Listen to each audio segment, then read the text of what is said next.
We fight for our survival.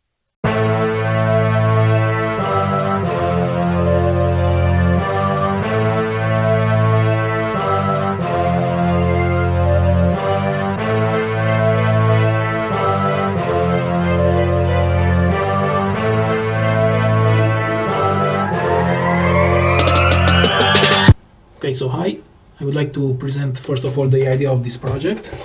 So what our objective was when creating this project was to facilitate the communication between three major parts when it comes to renters, meaning tenants, landlords and contractors. And what we think is that in our current situation, tenants, landlords and contractors communication is pretty difficult. So this is why we came up with a platform in which tenants can easily solve their issues. Landlords can monitor everything that's going on in their ownerships, and contractors can much easier find jobs. Okay, so now let's try and see how this platform works. Let's create an account first. Now we will log in with this account. And now here we can see this is the dashboard of a tenant. Here we have a code, unique code, which we have to pass to the landlord in order for him to add us to his addresses. The next step is on the side of the landlord to add a new address.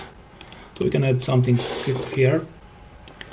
So as you can see, we have here the address, and we paste here the invitation code for the client. We'll add one more tenant.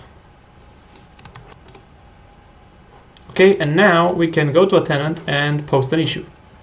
Issue 1. Issue description. Now this issue is an open issue. And now this issue is an open issue.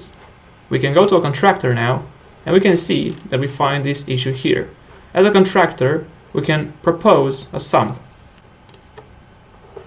If we go back to the landlord,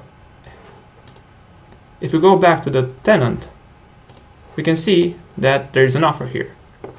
Let's go to another contractor and propose another sum. And now the tenant sees two offers, and he can choose the cheapest one, which is Otilo. And now this issue is pending. This issue has been forwarded to the landlord. He can either accept it or reject it. Let's accept it. Now that this issue has been accepted, the contractor who has been accepted, which is Otilo, must contact the tenant in order to solve the issue. Here's the phone number, and once the tenant marks it as solved, this issue has been solved, the contractor can mark this issue as paid once he has been paid by the landlord. If we mark it, it becomes closed, and now this issue is closed. So now another issue has been solved thanks to our platform. Thank you, 3+1Duck.